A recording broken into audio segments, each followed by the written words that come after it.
네, 안녕하세요. 여러분 반갑습니다. 여행하는 엉뚱새 부부의 남편을 맡고 있는 썸맨입니다. 오늘은 제가 러시아 시베리아 횡단 열차를 타면 생길 수 있는 일 7가지를 말씀드리러 왔어요.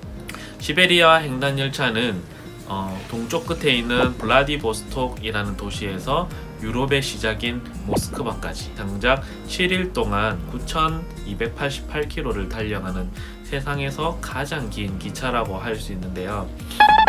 시베리아 횡단열차를 타면 생길 수 있는 일 7가지 지금부터 만나보시겠습니다. 첫 번째는요, 기차 안에서 친구가 생길 수도 있습니다. 만약 성격이 좋으시다면 먼저 인사를 건네도 좋아요. 러시아 사람들이 딱딱할 거라고 생각했죠. 그런데 의외로 정말 순수하고 착한 부분이 있더라고요.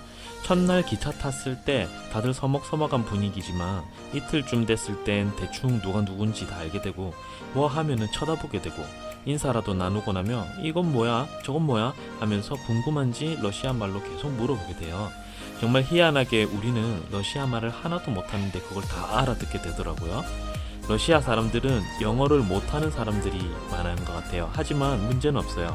바디랭귀지 하나만으로도 충분히 많은 대화를 나눌 수 있고 친구를 사귈 수 있더라고요. 처음 보는 이들과 함께 기차에서 생활하면서 각자의 인생 이야기, 여행 이야기, 꿈 이야기 등을 서로 공유한다는 거 생각만 해도 가슴 두근거리고 설레는 일 아닙니까? 네, 시베리아 횡단열차를 타면 생길 수 있는 일 7가지. 첫 번째 이야기 잘 들으셨나요? 자, 두 번째는 뭐냐면 기차를 타고 가다 보면 찍으면 엽서가 된다. 그냥 창문 밖에만 바라보면 그냥 눈을 감을 때마다 엽서가 찰칵찰칵 찍힙니다. 지금 보시는 것처럼 기차를 타고 가며 창밖으로 내다본 러시아의 풍경은 환상 그 자체더라고요. 3일차쯤 세계에서 가장 넓고 아름다운 호수라는 바이칼호수를 지나갈 때의 황홀함, 푸르디 푸른 들판 풍경과 90여 개의 도시를 지나갈 때마다 느껴지는 러시아 로컬 도시들의 이국적인 풍경 등 가만히 창밖만 바라봐도 우리에겐 환상 그 자체였어요. 다만 여름이어서 좀 더웠다는 게 함정이었죠. 세 번째, 이 세 번째가 조금 흥미로운 이야기인데요. 시베리아 횡단열차를 타면 당신은 반드시 도시락 라면을 먹게 되어 있습니다.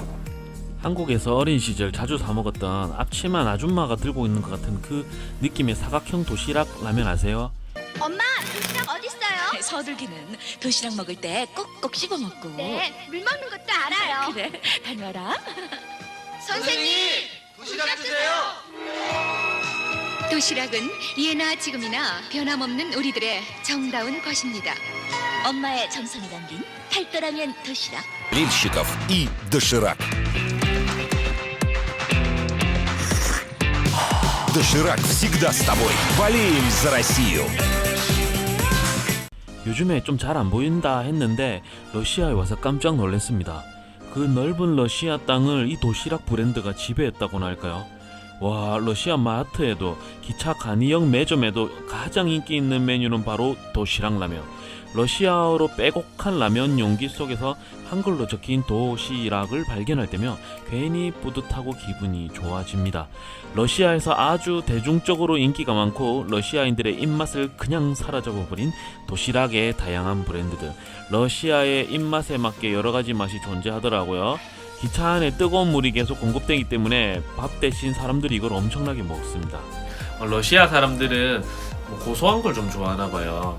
예전에 일본 영화 같은 걸 봤을 때도 컵라면에다가 마요네즈를 넣어가지고 비벼 먹어서 고소하게 먹는 걸 본 적이 있는데 저는 아직 먹어본 적은 없습니다. 하지만 러시아 사람들은 이 큰 마요네즈 통을 들고 다녀요. 그래서 컵라면을 먹을 때 컵라면에 마요네즈를 넣어가지고 비벼서 먹는데 과연 무슨 맛일까요? 좀 궁금하기도 하네요. 하지만 뭔가 나름의 그 달콤하고 약간 신 그런 맛이 있으니까 사람들이 좋아하는 거 아닐까 싶습니다. 시베리아 횡단열차를 타면 일어날 수 있는 일. 네 번째는 뭐냐면요, 은하철도 999 놀이를 하게 된다. 은하철도 999 이야기 아시죠? 기차를 타고 어둠 속을 헤매며 은하수를 건너는 철이와 메텔의 이야기. 어렸을 적에 정말 많이 봤던 애니메이션인데요. 기차가 어둠을 헤치고 은하수를 건너며 철이와 메텔이 은하를 달리는 999 열차를 타고 행성마다 정차하는 것처럼 수십 개의 정차역에 내리게 됩니다. 어떤 곳은 5분, 어떤 곳은 10분, 20분, 어떤 곳은 30분. 정차역 및 시간표를 보거나 우리 칸 담당 승무원에게 이번 역에는 몇 분 동안 서냐고 물어보면 돼요. 20분 이상 서는 역이면 우르르 사람들이 내립니다. 바로 그 시간 동안 역 밖에서 장이 서기 때문인데요. 현지 러시아 아줌마들이 열차 시간을 기다렸다가 집에서 한 음식이나 기념품을 바구니에 담아와서 파는데 이게 진짜 재밌어요. 역마다 파는 상품의 종류가 다르고 이번에는 뭐가 있을까 기대하는 재미가 쏠쏠하거든요. 이 완전 은하철도 999 놀입니다. 자, 이어서 5번째는요. 당신의 머리는 반드시 떡지게 되어 있다. 처음에 열차를 탈 때면 모두가 상큼한 상태예요. 러시아 사람들 금발 샤랄라 한단 말이죠.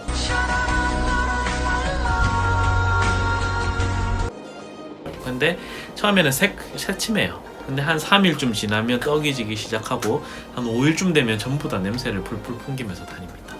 그래서 열차 안에서 서로의 냄새를 공유하면 얼마나 친해지겠어요. 서로 그죠? 냄새를 공유한다는 것 자체가 이 격을 낮추게 돼요. 네, 장벽이 허물어지게 돼요. 그래서 열차 안에서 가족처럼 지낼 수 있는 중요한 이유 중에 하나이라고 저는 분석합니다. 6번째는요. 그들과의 만남을 기대해 볼 수 있다. 처음에는 조금 놀랄 수도 있어요. 좀 신기하기도 해요. 어디서부터 왔는지 모르겠는데 평양에서부터 온 그 열차가 횡단열차 뒤에 붙어있는 것을 보실 수 있게 되실 겁니다. 한 3일쯤 지났을까요? 정차역에 내려서 매점이나 노점만 구경하다가 갑자기 궁금해져서 열차에 처음부터 끝까지 가보기로 했어요. 어디서부터 합체를 해서 온 건지 모르겠는데 어느 순간부터 모스크바까지 함께 가는 열차가 뒤에 붙어 있더라고요. 그 열차 칸은 커튼이 쳐져 있어서 안을 들여다볼 수 없고 문도 닫혀 있어서 외부와 철저히 차단이 되어 있는데 사람이 있는 것 같긴 한데 정차역에서 매점도 못 가게 하더라고요. 바로 북한에서 모스크바까지 가는 북한 열차였어요.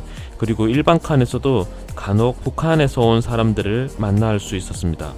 마지막 7번째는 잠을 더 이상 잘 수 없을 것 같다고 생각할 때까지 자도 또 자야 된다는 것입니다. 잠을 더 이상 잘 수 없을 때까지 자더라도 아직 모스크바는 멀었다. 열차가 가는 동안 신나게 활동을 할 수도 있지만 잠을 자기도 할 거예요. 주로 자는 시간이 많을 수도 있어요. 그런데 정말 더 이상 못 자겠다.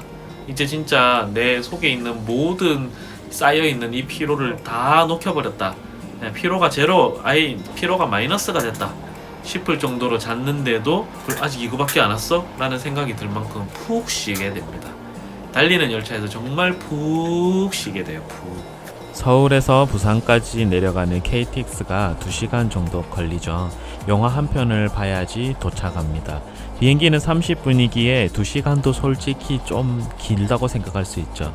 근데 무궁화호를 타면 무려 5시간 정도 걸립니다. 정말 깊은 꿀잠을 2번 정도 자고 일어나도 아직 도착 안 한 경우가 많아요. 그런데 시베리아 횡단 열차는 무려 156시간입니다. 서울, 부산, 무궁화호의 31배의 시간이죠. 그럼 말 안 해도 무슨 뜻인지 아시겠죠?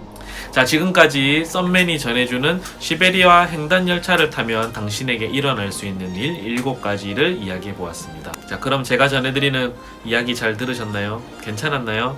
자, 그럼 여러분 다양한 여행 이야기가 공유되는 이 채널이 더욱더 잘 성장할 수 있도록 구독을 부탁드리고요. 네, 좋아요와 댓글도 부탁드립니다.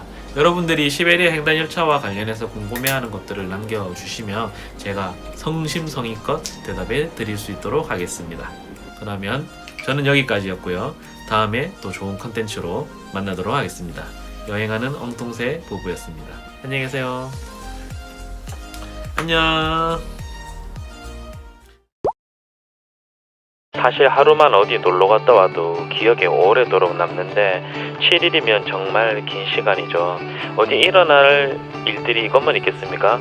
나의 마음가짐 또한 사실 중요하다고 할 수 있어요. 언어의 문제나 부끄러움 등으로 다가가지 못한다면 인사 한번 나누지 못하고 모스크바에 도착할 수 있습니다.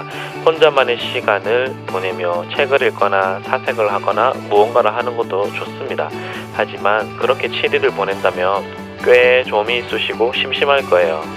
누군가 시베리아 횡단 열차를 탑승하기 전에 이 영상을 본다면 조금만 용기를 내시기를 바랍니다. 쯔뜨라스부이제라고 상대방에게 웃으면서 먼저 다가가며 그들은 절대 거절하지 않을 거예요. 먼저 인사를 건네는 순간부터 기차 안에서 그들과 정말 다양한 케미가 일어날 것이고 그 시간들은 당신의 평생 동안 잊혀지지 않을 강한 추억을 선물해 줄 것입니다. 우리도 그랬으니까요.